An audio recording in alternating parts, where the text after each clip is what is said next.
Hello friends, I welcome you to my YouTube channel.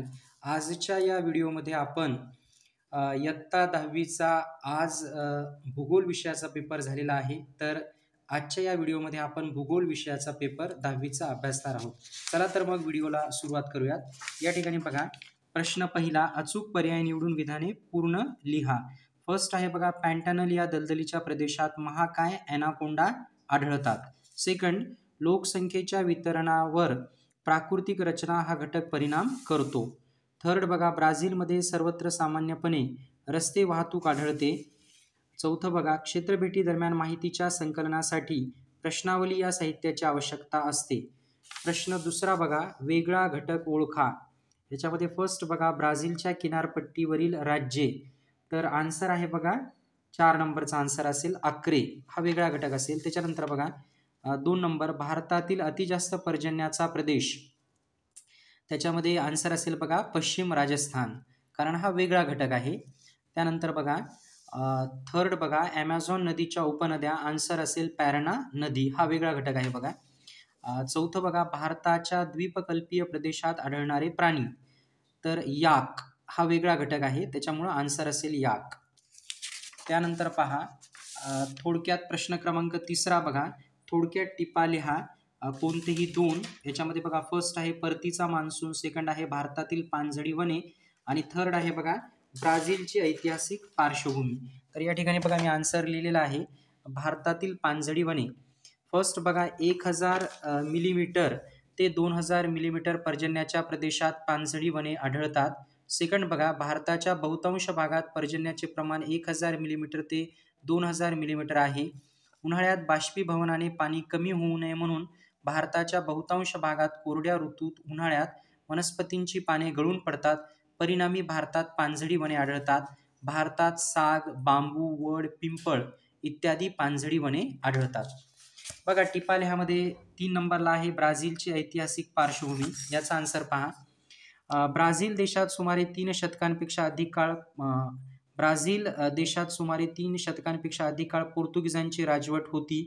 या देशास 7 September 1822 रोजी स्वातंत्र्य प्राप्त झाले. 1930 पासून 1985 पर्यंत ब्राझील देशात लष्करी राजवट होती. 1985 पासून या देशाने राष्ट्रपती नियंत्रित प्रजासत्ताक शासन प्रणालीचा अवलंब केला आहे. 20व्या शतकात ब्राझीलने विविध स्वरूपांच्या जागतिक वित्तीय समस्यांना तोंड दिले व त्यातून हा देश सावरला आहे.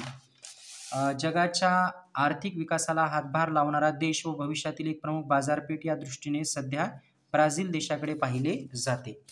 त्यानंतर बघा प्रश्न क्रमांक 4, ब्राझीलच्या नकाशा आराखड्यात माहिती भरा व सूची तयार करा. कोणतेही 4. ब्राझीलमधील सर्वोच्च शिखर, साओ फ्रान्सिस्को नदी, माराजॉ बेट, पंपास, विषुववृत्त आणि ब्राझीलची राजधानी. तर या ठिकाणी पहा विद्यार्थी मित्रांनो, अशा पद्धतीने ब्राझीलच्या नकाशामध्ये तुम्हाला वेगवेगळ्या ह्या ज्या गोष्टी आहेत त्या दाखवायच्या होत्या. बघा या ठिकाणी बघा फर्स्ट नंबर मी दिलेला आहे. फर्स्ट ब्राझीलमधील सर्वोच्च शिखर. त्याच्यानंतर 2 नंबरला बघा या ठिकाणी आहे साओ फ्रान्सिस्को नदी. त्याच्यानंतर बघा 3 नंबर माराजॉ बेट जे आहे ते अशा पद्धतीने असेल. 3 नंबर माराजॉ बेट. 4 नंबरला आहे बघा पंपास प्रदेश अशा पद्धतीने असेल ब्राझीलच्या नकाशात. 5 नंबरला आहे विषुववृत्त. बघा डॉटने मी त्या ठिकाणी विषुववृत्त दाखवलं आहे नकाशामध्ये. 6 नंबरला आहे बघा ब्राझीलची राजधानी. तर अशा पद्धतीने ब्राझीलची राजधानी असेल. 6 नंबर मी तिथं दाखवलेला आहे बघा. तर आय होप की तुम्हाला चांगल्या पद्धतीने हा नकाशा समजलेला असेल, व्यवस्थित तो लक्षात आलेला असेल. त्याच्यानंतर बघा पुढचा जो प्रश्न आहे या ठिकाणी प्रश्न क्रमांक 4 हा जो प्रश्न आहे त्याच्याकडे लक्ष द्या विद्यार्थी मित्रांनो. बघा नकाशा या ठिकाणी दिलेला आहे. भारत राष्ट्रीय महामार्ग व प्रमुख बंदरे, आणि या नकाशावरती आधारित काही क्वेश्चन्स विचारलेले आहेत. वरील नकाशाचे शीर्षक व उपशीर्षक काय आहे? पूर्ण वाक्यात उत्तर लिहायचे. मी शॉर्टमध्ये इथं उत्तर लिहिलेलं आहे, तुम्हाला मात्र परीक्षेमध्ये पूर्ण वाक्यात उत्तर लिहायचं आहे. बघा वरील नकाशाचे शीर्षक भारत असे आहे. वरील नकाशाचे उपशीर्षक राष्ट्रीय महामार्ग व प्रमुख बंदरे अशा पद्धतीने असेल. बघा ओके. बघा म्हणजे याचा आन्सर कशाला असेल? वरील नकाशाचे शीर्षक व उपशीर्षक भारत राष्ट्रीय महामार्ग व प्रमुख बंदरे असे आहे. त्यानंतर बघा कोणत्या भागात रस्ते मार्गाची घनता जास्त आहे? दक्षिण भागात विशेषतः तमिळनाडूमध्ये रस्ते मार्गाची घनता जास्त आहे. पश्चिम किनाऱ्यावरील 2 बंदरांची नावे लिहा. पश्चिम किनाऱ्यावरील 2 बंदरे कोची आणि मुंबई ही आहेत. पोरबंदर ते सिलचर महामार्गाचे नाव लिहा. पोरबंदर ते सिलचर महामार्गाचे नाव पूर्व पश्चिम महामार्ग आहे. कोलकाता जवळील बेटाचे नाव लिहा. कोलकाता जवळील बेटाचे नाव न्यू मूर बेट असे आहे. त्यानंतर बघा प्रश्न 5वा, भौगोलिक कारणे लिहा कोणतेही 2. पहिलं जे आहे बघा, हिमालयाच्या उंच भागात वनस्पतींची संख्या विरळ आढळते. तर त्याचा आन्सर बघा, हिमालयाच्या उंच भागात वनस्पतींची संख्या विरळ आढळते.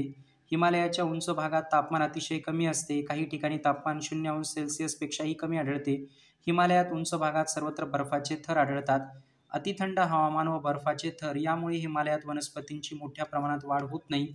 उन्हाळ्यात हिमालयातील तापमान तुलनेने अधिक असते व या प्रदेशातील बर्फही वितळू लागते. त्यामुळे हिमालयात उन्हाळ्यात हंगामी फुलझाडे उगवतात, परंतु हिवाळ्यात या वनस्पतींचा नाश होतो.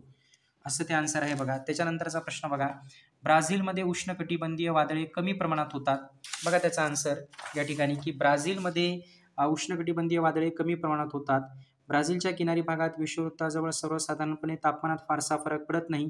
या प्रदेशात वाऱ्यांचे सातत्याने ऊर्ध्व दिशेने वहन होते. या प्रदेशातील आंतर उष्णकटिबंधीय एकत्रीकरण विभाग क्षीण स्वरूपाचा असल्यामुळे आवर्तन निर्माण होत नाहीत. त्याच्यानंतर बघा, तिसरं कारण आहे या ठिकाणी, किनाऱ्याकडून ब्राझीलच्या अंतर्गत प्रदेशात अमेझॉन नदीच्या खोऱ्यात जाताना मानवी वस्त्या अधिक विरळ होत जातात. चौथा आहे, भारताच्या अर्थव्यवस्थेत मत्स्य व्यवसायाची भूमिका महत्त्वाची आहे. प्रश्न क्रमांक 6 बघा, खाली दिलेल्या सांख्यिकीय माहितीच्या आधारे साधा स्तंभालेख काढा व खालील प्रश्नांची उत्तरे लिहा. बघा, भारत नागरीकरणाचा कल 1961 ते 2011 आणि या ठिकाणी क्वेश्चन्स आहेत बघा. प्रश्न पहिला, 1961 साली नागरीकरण किती टक्के झाले होते? 1961 साली नागरीकरण 18% झाले होते. मी शॉर्टमध्ये उत्तरे लिहिलेली आहेत, तुम्हाला परीक्षेत पूर्ण वाक्यात लिहायचे आहेत. कोणत्या दशकात नागरीकरण सगळ्यात कमी होते?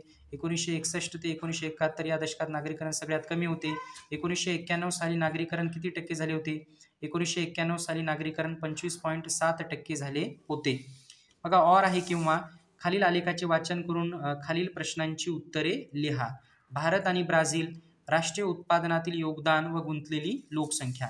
फर्स्ट बघा, अशा पद्धतीचा तो आलेख आपल्याला दिलेला आहे आणि त्याच्यावरती क्वेश्चन्स आहेत बघा. फर्स्ट बघा, आलेखात कोणती क्षेत्रे दर्शविलेली आहेत? आलेखात प्राथमिक, द्वितीयक आणि तृतीयक क्षेत्रे दर्शविलेली आहेत. भारताच्या राष्ट्रीय उत्पन्नात कोणत्या क्षेत्राचा वाटा सर्वाधिक आहे? तर आन्सर असेल बघा तृतीयक. त्याच्यानंतर बघा, ब्राझीलच्या प्राथमिक क्षेत्रात गुंतलेल्या लोकसंख्येची टक्केवारी किती आहे? ब्राझीलच्या प्राथमिक क्षेत्रात गुंतलेल्या लोकसंख्येची टक्केवारी 10% आहे. बघा, त्याच्यानंतर दोन्हीपैकी कोणत्या देशाच्या राष्ट्रीय उत्पन्नात प्राथमिक क्षेत्रातील योगदान कमी आहे? दोन्हीपैकी ब्राझील देशाच्या राष्ट्रीय उत्पन्नात प्राथमिक क्षेत्रातील योगदान कमी आहे. त्याच्यानंतर बघा, राष्ट्रीय उत्पादनात तृतीयक क्षेत्रातील योगदान कोणत्या देशाचे कमी आहे?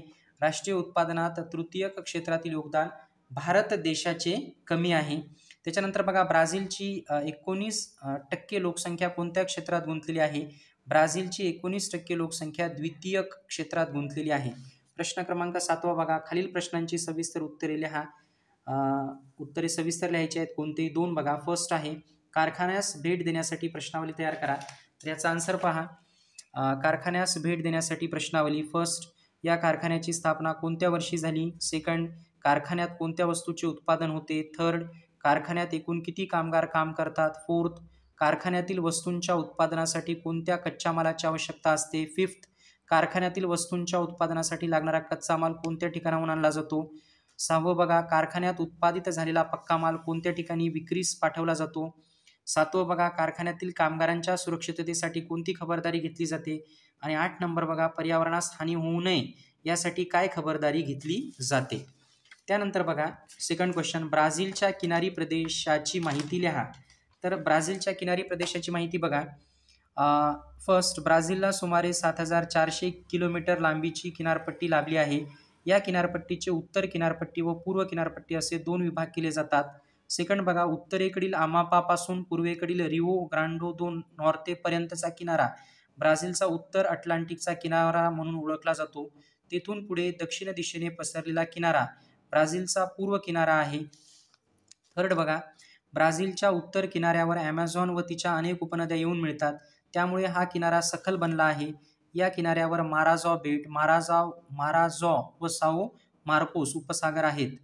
त्यानंतर बघा फोर्थ, ब्राझीलच्या पूर्वेकडील किनाऱ्यावर मुख्यतः अनेक लहान व काही मोठ्या नद्या येऊन मिळतात. या भागात साओ फ्रान्सिस्को ही एक मोठी नदी अटलांटिक महासागरास मिळते.